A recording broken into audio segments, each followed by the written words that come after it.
ಅಂಗನವಾಡಿ ಕೇಂದ್ರದಲ್ಲಿ ಮಕ್ಕಳ ಹಾಜರಾತಿ ಇಲ್ಲ. ಬೆಳಗ್ಗೆ ಮಕ್ಕಳು ಬಂದರೂ ಹಾಜರಾತಿ ಹಾಕಿಲ್ಲ. ಅಂಗನವಾಡಿ ಕಾರ್ಯಕರ್ತೆ ಬೆಳಗ್ಗೆ ಮಕ್ಕಳಿಗೆ ಊಟ ಕೊಟ್ಟು ಹಾಜರಿ ಪುಸ್ತಕದಲ್ಲಿ ಸಹಿ ಹಾಕಿ ಹೊರಗೆ ಹೋಗಿದ್ದು 2 ಗಂಟೆ ಶಾಸಕರು ಅಂಗನವಾಡಿಯಲ್ಲಿ ಕಾದರೂ ಕಾರ್ಯಕರ್ತೆ ಬಾರದ ಹಿನ್ನೆಲೆಯಲ್ಲಿ ಶಾಸಕರು ಬಸವಂತಪ್ಪ ಗರಂ ಆದ ಘಟನೆ ದಾವಣಗೆರೆ ಜಿಲ್ಲೆಯ ಕೋಲ್ಕುಂಟೆ ಗ್ರಾಮದಲ್ಲಿ ನಡೆದಿದೆ. ಮಂಗಳವಾರ ಅಂಗನವಾಡಿ ಕೇಂದ್ರಕ್ಕೆ ದಿಢೀರ್ ಭೇಟಿ ನೀಡಿದ ಶಾಸಕ ಬಸವಂತಪ್ಪ ಮಕ್ಕಳಿಗೆ ನೀಡುವ ಆಹಾರದ ಗುಣಮಟ್ಟ, ಮಕ್ಕಳ ಸಂಖ್ಯೆ ಪರಿಶೀಲಿಸಿದರು. ಈ ವೇಳೆಗಾಗಲೇ ಹಾಜರಿ ಹಾಕಿ ಅಂಗನವಾಡಿಯಿಂದ ಹೊರಗೆ ಹೋಗಿದ್ದು ಶಾಸಕ ಬಸವಂತಪ್ಪ ಅಂಗನವಾಡಿ ಕಾರ್ಯಕರ್ತೆಗಾಗಿ 2 ಗಂಟೆ ಅಂಗನವಾಡಿಯಲ್ಲೇ ಕಾಯ್ದರು. ಆದರೂ ಅಂಗನವಾಡಿ ಕಾರ್ಯಕರ್ತೆ ಬರಲೇ ಇಲ್ಲ. ಇದರಿಂದ ಸಿಟ್ಟಿಗೆದ್ದ ಶಾಸಕರು ಮಹಿಳಾ ಮತ್ತು ಮಕ್ಕಳ ಕಲ್ಯಾಣ ಇಲಾಖೆ ಉಪನಿರ್ದೇಶಕರಿಗೆ ಕರೆ ಮಾಡಿ ಅಂಗನವಾಡಿ ಕೇಂದ್ರದಲ್ಲಿರುವ ಸಮಸ್ಯೆಗಳನ್ನು ವಿವರಿಸಿದರಲ್ಲದೆ ಕಾರ್ಯಕರ್ತೆ ವಿರುದ್ಧ ಕ್ರಮ ಕೈಗೊಳ್ಳುವಂತೆ ಸೂಚನೆ ನೀಡಿದರು.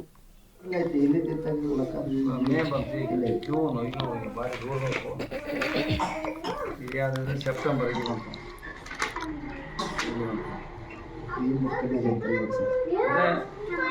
ಗಂಡು ಮಕ್ಕಳ ಗಂಡು ಮಕ್ಕಳು ಎರಡು ಹಂಗೈತಿ. 1 2 3 4 5 6 7 ಹಾಕಿಲ್ಲ ನಾವು ಅಟೆಂಡೆನ್ಸ್ ಇವತ್ತು ಎಷ್ಟನೇ ತಾರೀಕು ಇವತ್ತು 24 ಹಾಕಿಲ್ಲ. ಇವತ್ತು ಹಾಕಿಲ್ಲ ನೋಡಿ, ಅಟೆಂಡೆನ್ಸ್ ಹಾಕಿಲ್ಲ. ಅಟೆಂಡೆನ್ಸ್ ಸತಿ ಹಾಕಿಲ್ಲ ಮಕ್ಕಳದ ಅಲ್ವಾ? ಮತ್ತೆ ಎಸ್ ಮಕ್ಕಳು ಬಂದವ್ರು ಏನಂತ ಅಂತ ನೋಡಿ. 24 ಅಧಿಕಾರಿಗಳು ಬಂದಾಗ ಏನು ಉತ್ತರ ಕೊಡಕ್ ನಾವು 24 ಹಾಕಿಲ್ಲ ನೋಡಿ. ಗ್ರಾಮಸ್ಥರು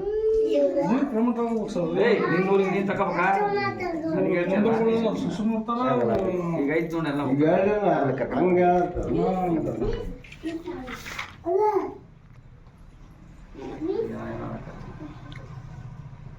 ಅಟೆಂಡೆನ್ಸ್ ಹಾಕಿಲ್ಲ.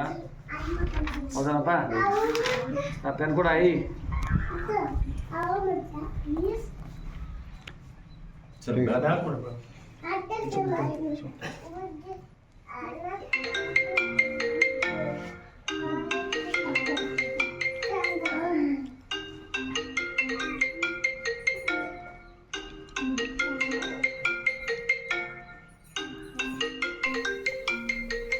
ಆಶಾ ಕಾರ್ಯಕರ್ತೆ ಗೌರಮ್ಮ